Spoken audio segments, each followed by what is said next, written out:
So recently I was able to make a sale, and one of the questions, and I would say objections, is it okay to buy a brand new unit, the one that is listed in a developer's inventory, versus buying a resale unit? And that's what we're going to talk about in this episode.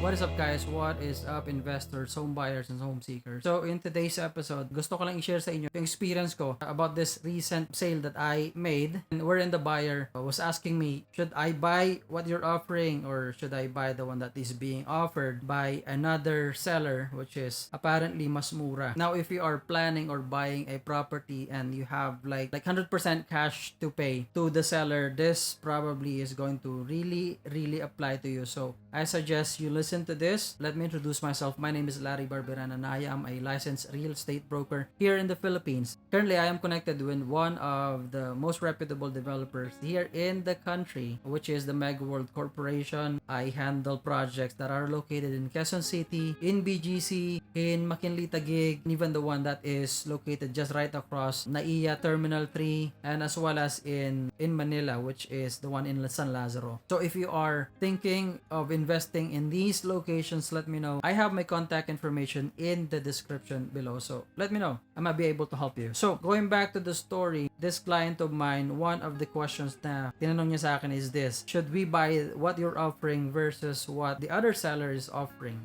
Which is a resale unit. It's used and apparently mas mura, it's cheaper. Now please take note that buying a resale unit, it's not bad. I mean, it's equally okay to buying a brand new unit, but there are a lot of things that you also have to consider. Not only the price difference, but you also have to consider a lot of things. Number one, do your math with regards to how much you're going to spend on repair. So, as we all know, yung mga resale units, sometimes nagamit na yan. And obviously, you'll have to do some repairs, like could be the plumbing, it could be electrical, the lighting, the paint, even the furnitures, if it comes with furnitures. These are the things that you'll have to repair, and you have to make a computation for yourself kung mas mahal yung magagastos mo on repairs versus pagbili ng bagong unit, and I guess you'll be better off with a brand new unit. Pangalawa, know the cost of effort, time, and even the trouble of asking for approvals. So what I'm trying to say here is that yung effort ng pag-aalam ng mga iba't ibang kailangan mong gawin, like even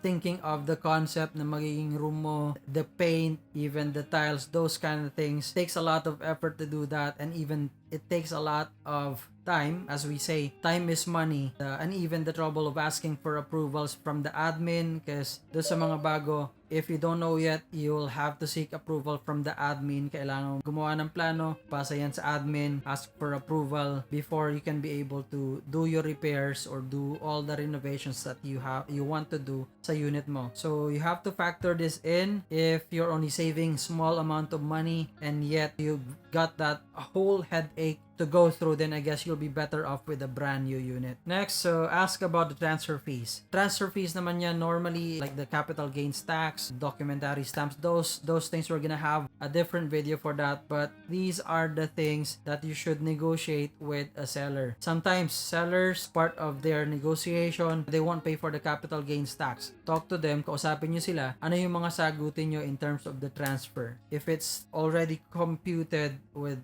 the offer. Now, if it's a brand new unit that you're thinking of buying, ask your seller, ask the broker, ask your agent kung magkano yung kanilang transfer fees and taxes. Sometimes it's also called move-in fees. Some other developers, they call it other charges. Some are closing fees. These are basically fees that you are paying on top of what you will be paying to the company. It's just normal because companies will get what they are asking for, and of course the government will have their own charges. So yun ang ipapatong sa atin naman ni developer or ni companies. Here in Megaworld, our transfer fees and taxes is somewhere around more or less 5% depending on the payment term that you go for. Other developers, they offer up to 12% actually, so you better ask for the details when it comes to transfer fees. Next, check the appliances inside. Are they working? I put this because sometimes the resale units, it comes with the appliances. Syempre kahit paano nakaakit-akit, lalo pag kami mga appliances na like the fridge, the stove, TVs, those kind of things.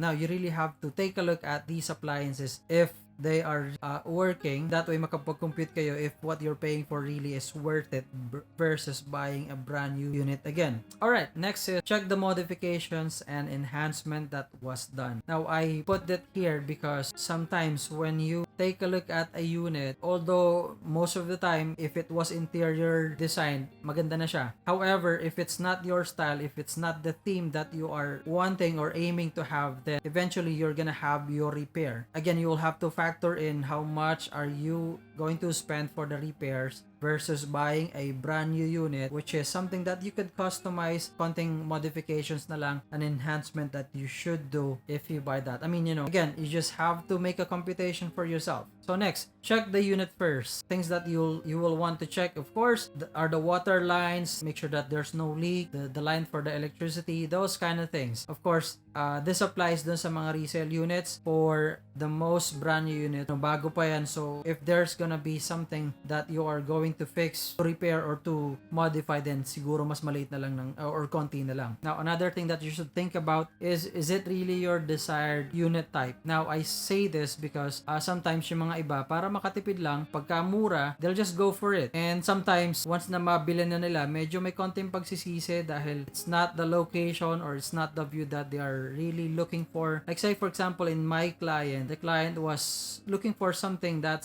has an unobstructed view. May view ng skyline, like the Makati skyline. Apparently, when I show a unit that is cheaper compared to what they actually purchased, they didn't like it kasi nga may obstruction, apparently may building na nasa tabi niya, halos, and it's blocking the view of the Makati skyline. So, good thing I was able to check another unit that's facing the Antipolo mountain skyline. It is 1 million pesos more compared to what they really would like to have. But when they saw yung location na unit, when they saw the skyline, and even when you look downstairs, you'll see the heart of Eastwood. They actually went for the one that is 1 million pesos more expensive. So yun, make sure that you check if it's the unit type, if it's the unit, the layout, and even again the location, if it's facing the amenities, those kind of things. If you are buying that at a cheaper price compared to something that's brand new pero it offers this unit or this view that you want, these specifications that you want. In this scenario, I'm not only comparing a brand new unit, but it could be a resale and a resale. Point is, it should be something that you desire. Lastly, consult an expert or consult a broker, a friend, if you have a trusted friend who actually has bought in that specific location or specific project that you are thinking of buying from. Okay, like what my client did, they consulted a friend, they asked if it's a good location, then there you go. In this case, a broker, of course, a broker or a seller or a sales agent can help you identify or can help you find out at least what is the best unit for you, or even answering the question if it's the brand new unit or the resale unit. Because I mean, if it's a good agent that you're talking to, they should be transparent about what they're offering. Right, so that's it. I was just trying to share what I learned in this current sale that I made. So again, if you are thinking of buying any real estate or investment, let me know. I have my contact, phone number, and email in the description below. If you are outside the country, you can email me. My phone number is active on Viber and on WhatsApp as well. Again, if you are not yet subscribed to the channel, make sure that you are subscribed. If you like this type of videos, let me know through the comment section below. Please like the video. Again, thank you so much for watching. Until next time, guys.